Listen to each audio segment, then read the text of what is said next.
Kisah Misteri. Nah, di channel ini tuh saya bakalan bawain beberapa kisah misteri horor yang memang dia tuh nyata ya teman-teman ya. Jadi dialamin gitu sama teman-teman atau orang-orang yang memang dekat sama saya. Oke, untuk kali ini saya bakalan bawain cerita dengan judul Sosok Wanita Misterius yang ada di toilet atau kamar mandi di salah satu rumah sakit di kota Bandung. Konon katanya rumah sakit itu atau toiletnya ya nih teman-teman ya, kamar mandinya tuh memang serem banget. Nah, toilet ataupun kamar mandi dimanapun katanya ya seneng banget dihuni oleh makhluk-makhluk astral. Tahu dong, semuanya pasti tahu untuk hal itu ya. Oke, ini dialamin nih sama teman-teman yang deket banget sama saya. Namanya kita sebut aja Randy. Ini tuh kejadiannya sore-sore teman-teman. Dia bilang waktu itu keadaan rumah sakit tuh sepi banget, sunyi, senyap. Ya memang udah mau menjelang maghrib sih keadaannya. Nah, di rumah sakit ini tuh Randy tuh lagi nemenin ayahnya yang memang lagi ada proses kemoterapi buat penyakit kankernya nih teman-teman ya. Yang memang kemungkinan kankernya tuh udah memang menjalar di seluruh tubuh ayahnya Randy. Sedih banget ya. Nah, ayahnya tuh di kemo untuk keberapa kali di rumah sakit. Udah lebih dari 4 kali mungkin ya teman-teman ya. Kebetulan kejadian ini tuh di bulan antara November atau Desember lah tahun 2003-an nih teman-teman gitu. Nah udah gitu kan proses kemo tuh lagi berlangsung tuh ya. Oke, Randy yang waktu itu pengen ke kamar mandi ya, nah dia tuh jalan deh di lorong. Kebetulan pas lewat lorong ada salah satu kamar mandi yang kayak nutup gitu teman-teman, nutup buka kayak gitu. Nah, Randy aneh dong ngelihat keadaan pintu toilet yang kebuka ketutup. Tiba-tiba pluk, pintu toilet tuh nutup sendiri gitu. Ngerasa ada yang aneh. Heran dong. Ngedeketin tuh Randy ke toilet itu. Tapi nutup gitu kan. Langsung dia tuh kayak mau penasaran ngebuka gitu. Pas mau dibuka, takutnya kan tuh ada yang pingsan atau apa gitu ya di dalamnya tuh. Makanya dia tuh niatnya cuman jangan-jangan ada yang pingsan nih atau kenapa gitu kan di dalam toilet. Makanya dia mau bantuin. Nah, kedenger tuh suara air di wastafel. Udah gitu dia buka deh karena penasaran. Kayak nabrak gitu ya, si pintu tuh kayak nabrak sesuatu gitu deh. Terus dia heran juga, waktu kebuka tuh gak ada siapa-siapa. Pintunya kebuka dan gak ada siapa-siapa. Dia gak lihat siapapun yang ada di dalam toilet itu. Nah udah gitu dia cemas dong ya, lari cepet-cepet balik lagi ke ruang perawatan ayahnya gitu kan. Udah gitu pas udah nyampe ke ruang perawatan ayahnya dia ngelamun kan, kaget gitu kan. Oke, nah singkat cerita, waktu udah malam nih ya, dia tuh ngerasa ada yang aneh di badannya, terutama bagian pundak ya, atau dekat ke punggung sih. Itu kayak ngerasa berat banget. Matanya tuh atau pandangannya tuh kayak kabur gitu, kayak nggak jelas gitu penglihatannya. Ayahnya juga nanya, kamu kenapa? Oh nggak apa-apa pak, mungkin lagi nggak enak badan aja. Dia jawabnya kayak gitu ya. Udah gitu pas udah malamnya tuh dia kayak makin berat. Ya berdoa dong supaya nggak terlalu berat kayak gitu kan. Oke, nah besoknya adiknya Randy pun datang ke rumah sakit. Yuk gantian, kamu pulang Gi, mandi dulu kek atau apa, istirahat. Ya udah, Randy juga oke lah, ya udah gantian, nanti besok aku kesini lagi gitu kan ya, kata dia tuh kayak gitu. Nah pas nyampe ke rumah ya Randy tuh agak kesel. Kenapa? Karena pintu rumah tuh kekunci. Kebetulan Randy tuh udah nikah dan udah punya 1 anak laki-laki ini teman-teman. Nah gak lama kemudian istri sama anaknya tuh datang. Ayo udah dateng, istrinya ngomong kayak gitu kan ya. Terus kata istrinya, lama nggak nunggunya? Maaf ya, tadi tuh baru dari rumah temennya Dede, katanya kayak gitu. Nah, tapi Vira tuh istrinya Randy ya, dia tuh ngerasa ada yang aneh gitu. Kok ketus sih gitu kan ya, padahal kan cuma nunggu bentar aja gitu kan ya. Terus di dalam rumah tuh Vira nanyain sama suaminya tuh, sama si Randy ini, kenapa? Sakit? Atau kenapa? Gitu kan. Nah, Randy ngejelasin dong, iya nih kepala aku sakit gitu kan, katanya. Kayak ditusuk-tusuk gitu. Nah, udah gitu Vira tuh nyoba untuk periksa kepalanya gitu ya. Ya sambil dipijit kayak gitu. Terus Ren tuh kayak langsung kesakitan kayak gitu. Padahal cuma dipegang doang gitu kan. Tapi rasanya tuh sakit banget. Nah di situ Vira heran dong. Kok ini cuma dipegang doang ngerasa sakit sih gitu kan ya. Nah dari sampai rumah, sore, malam, tuh nggak ada sembuh-sembuhnya itu kepala. Padahal udah diobatin gitu kan tuh ya sama istrinya. Minum obat apa gitu, obat sakit kepala, obat sakit badan gitu kan ya. Semua tuh udah diminum. Nah penasaran nih, Vira tuh langsung cerita deh sama temen-temennya. Ini suami aku kayak gini gitu kan ya, sakit kepalanya. Nah, kenapa Vira cerita sama temennya? Karena Vira tuh ngerasa ada yang aneh gitu loh, janggal gitu. Kenapa sih udah minum obat tapi kok nggak sembuh-sembuh? Nah, kebetulan Vira tuh cerita sama temen-temennya yang kebetulan mereka tuh punya kelebihan, atau orang-orang suka bilang kalau mereka tuh indigo gitu kan. Nah, terus temennya Vira yang indigo itu tuh bilang, oh ini tuh ada sosok makhluk yang kejeduk gitu loh. Aa nabrak sesuatu gak sih waktu di rumah sakit, kata temennya kayak gitu. Ya wallahu alam ya, mungkin ada kemungkinan suaminya Vira itu kayak nabrak sesuatu makhluk gaib gitu yang gak kelihatan gitu di rumah sakit.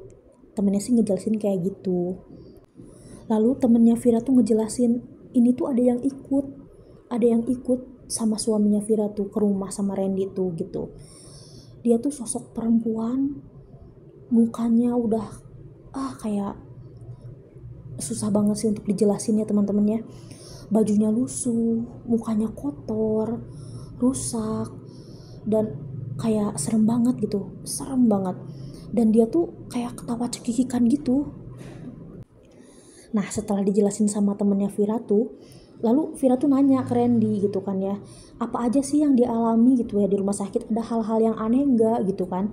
Nah Randy juga ngejelasin ke Vira gitu kan, iya tuh gini gitu, kayak ada sesuatu yang aneh, nabrak sesuatu, terus di toilet ya tentunya ya, terus badannya tuh berat, kepalanya sakit, matanya juga burem gitu kan. Nah pas temennya ngejelasin juga kalau ternyata si sosok makhluk perempuan itu dia tuh diem gitu atau nempel di kepalanya Randy. Nah makin kaget kan, makin shock kayak gitu kan.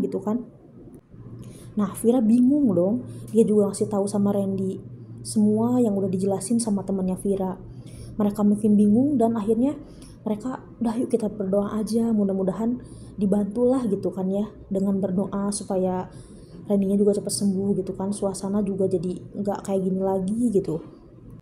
Nah pas malamnya kejadian aneh pun terjadi nih, pas keadaan Randy tuh lagi tidur, tiba-tiba Vira tuh suka ngeliat mukanya Randy tuh kayak cengengesan gitu. Terus kadang-kadang dia tuh kayak ketawa kecil cekikikan gitu. Kaget dong ngelihat suaminya kayak gitu tuh, makin menyeramkan. Keadaan rumah tuh kayak makin serem gitu kan. Sampai-sampai Vira tuh nggak tidur semalaman karena nungguin Randy yang dalam keadaan yang kayak gitu. Oke, singkat cerita, pas pagi-pagi, pas Randy bangun, tapi dalam keadaan kepalanya tuh yang masih sakit. Vira pun ngomong ke Randy gitu, dia cerita, kok tadi malam ayah ketawa-ketawa sendiri sih, senyum-senyum sendiri, cekikikan, serem banget gitu ngelihatnya gitu kan. Nah Randy pun yang ngedenger Vira cerita kayak gitu, dia nggak percaya. Dia nggak percaya kalau misalkan itu tuh kejadian pas dia lagi tidur gitu. Sakit kepalanya pun nggak sembuh-sembuh, sampai-sampai Randy tuh mukul-mukulin kepalanya gitu. Ya ampun gitu kan, udah makan, minum obat lagi, tapi sama sekali nggak ada perubahan. Nah akhirnya Vira mutusin deh untuk, ya udah deh aku mau ke rumah temen, mau bawa air didoain kayak gitu kan, biar keadaan Randy itu membaik gitu kan. Nah pas Vira udah nyampe ke depan rumah temennya tuh kerasa angin yang kenceng banget gitu. Nah terus temennya bilang, aduh itu ada 2 sosok yang ikut katanya gitu. Terus gimana kata Vira, sini mana airnya gitu kan kata temennya tuh. Nah pas lagi tutup botol si airnya tuh mau dibuka tuh, tiba-tiba muncrat gitu si airnya tuh keluar dari botol. Terus kata temennya tuh kan bener emang ada yang ikut gitu. Terus temennya Vira tuh bacain doa, alhamdulillah tuh yang 2 udah pergi, tinggal yang 1 tuh gak mau lepas sosok perempuan itu, sosok perempuan yang mukanya rusak dan berbaju lusuh, yang suka cekikikan, serem banget. Nah temannya Vira juga ngejelasin kalau satu sosok perempuan itu dia gak mau pergi, justru dia marah, dia seneng diem di rumah kalian katanya kayak gitu. Terus dijelasin kalaupun kalian pengen sosok itu kembali atau pergi, itu dia minta dianterin ke tempat semula Randy nabrak dia waktu di rumah sakit. Hah? Harus dianterin kata Vira. Terus gimana dong? Kan Randy-nya juga masih sakit. Gimana caranya gitu kan? Ya udah, nggak apa-apa. Kita berdoa aja. Sok pulang dulu nih, bawa airnya. Doain juga, terus langsung kasih minum aja ke Randy katanya gitu, kata teman-temannya Vira tuh kayak gitu.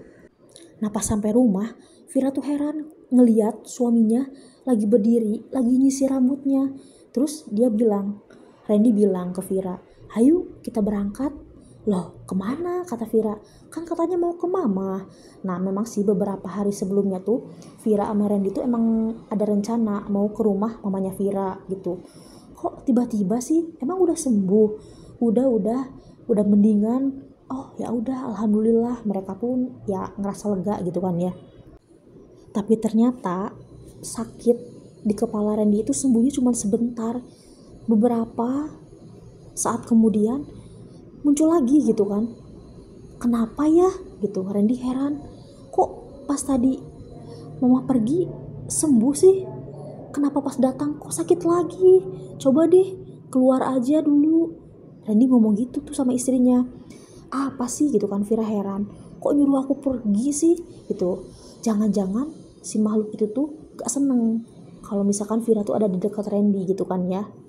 Ya namanya juga yang gak deketinnya hantu cewek gitu. Nah udah gitu makin bingung lagi. Akhirnya mereka pun gak jadi nih pergi ke rumah mamanya Vira. Nah tiba-tiba pas tengah malam tuh jam 12 gitu ya, ini singkat ceritanya teman-teman ya. Jam 12 ya ke jam setengah satuan lah, mereka tuh lagi duduk karena Randy tuh gak bisa tidur, berdoa sama-sama gitu ya. Kenapa gitu kan, ini gak sembuh-sembuh gitu, saling nguatin lah gitu kan mereka tuh. Terus tiba-tiba makin sakit, dielus aja tuh makin sakit teman-teman, didoain aja makin sakit kayak gitu. Nah akhirnya Vira bilang, ya udah deh kita minta tolong aja sama Pak RT gitu, sama saudara-saudara yang di dekat rumah gitu kan, biar bisa ngebantuin. Nah gitu tuh Vira tuh langsung ke rumah Pak RT, langsung dibukain tuh sama Bu RT, kenapa Neng? Terus Vira bilang, Bu tolongin AA ketempelan, atau kata orang Sunda tuh kasibat gitu ya, kasibat gitu. Nah langsung Pak RT sama Bu RT tuh langsung nyamperin ke rumah gitu kan, langsung. Nah di situ asli mereka tuh kaget banget ngelihat kondisi Randy yang lagi mukul-mukul kepalanya gitu. Nah di situ Pak RT tuh nyaranin untuk minta tolong sama salah satu anak dari sesepuh yang ada di lingkungan rumahnya Randy sama istrinya itu.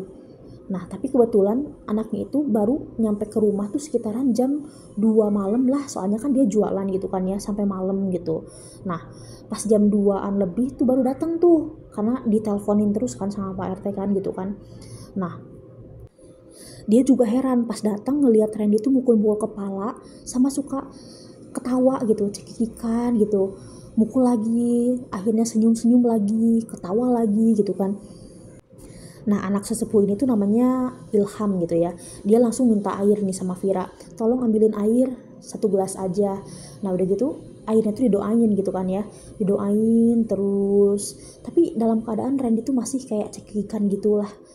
Nah udah didoain langsung diusapin airnya ke kepala sama ke muka Randy. Nah di situ Randy tuh mulai kayak yang kesurupan gitu, kayak kesurupan, kayak lagi marah, kayak perempuan, atau ngeluarin suara kayak suara perempuan, agak tua sih, marah-marah gitu. Udah gitu kayak matanya tuh melotot kayak gitu, udah kayak mau muntah. Nah kalian bayangin aja deh, suara yang keluar dari mulutnya Ren itu bener-bener kayak suara nenek-nenek yang lagi marah. Tegang semuanya tuh pas lagi lihat Ilham lagi ngobatin Ren itu, semuanya tegang. Nah tiba-tiba semuanya berdoa dong ya, bantu doa, oke. Semuanya kita bantu doa. Gak lama kemudian Ren itu kayak ngeluarin sesuatu gitu dari mulutnya sambil berteriak kayak gitu. Nah tiba-tiba sadar. Anehnya lagi pas Randy sadar tuh dia malah kayak orang kebingungan. Dia malah nanya, loh kenapa? Ada apa? Udah pada pulang aja gitu. Dia tuh kayaknya gak sadar deh apa yang tadi dia alamin gitu kan ya. Kejadiannya aneh banget. Terus Ilham bilang, ya udah gak apa-apa, nih minum aja air doanya gitu kan. Nah di situ Ilham sama orang-orang yang udah ngebantuin pun kelihatan lebih lega gitu ya, dan mereka pun bilang ya alhamdulillah gitu. Terus yang lain udah pada pulang, Ilham juga pulang gitu kan. Nah udah subuh nih kan, kita pikir tuh udah sembuh, udah enakan gitu kan ya. Randy juga udah biasa lagi, dia juga tidur nggak sambil ketawa, nggak kayak kelihat orang lagi cekikikan lagi. Tapi ternyata sakit kepalanya itu muncul lagi.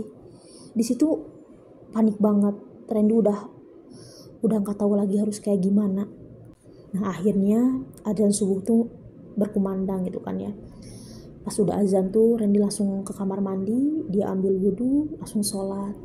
Dia minta sama Allah tentunya ya, biar bisa ngeringanin rasa sakitnya, kalau perlu memang disembuhkan. Beberapa saat kemudian dia nyoba buat tidur setelah sholat gitu kan ya. Ya sambil berdoa juga Randy minta maaf lah sama makhluk itu.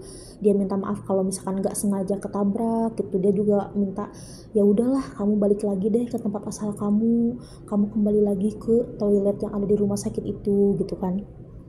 Nah alhamdulillahnya gak beberapa lama dari Randy berdoa tuh sakit di kepalanya tuh mulai mereda sedikit demi sedikit, mulai mereda gitu kan. Pas menjelang pagi pun udah gak kerasa lagi deh sakit di kepala Randy. Mereka pun bersyukur. Akhirnya makhluk itu kembali ke toilet salah satu rumah sakit yang ada di kota Bandung. Nah yang bisa kita petik dari cerita ini, sebetulnya dimanapun kita berada, kalau kata orang Sunda mah harus punten ya teman-teman ya, mengucap salam gitu kan, permisi. Dan setelah sembuh, Randy, Vira, dan anaknya pun bisa melakukan aktivitas seperti biasanya teman-teman. Oke, segitu cerita dari kisah misteri yang saya bacakan untuk kali ini. Terima kasih yang sudah mendengarkan dan yang sudah menonton. Assalamualaikum, kita berjumpa di cerita selanjutnya.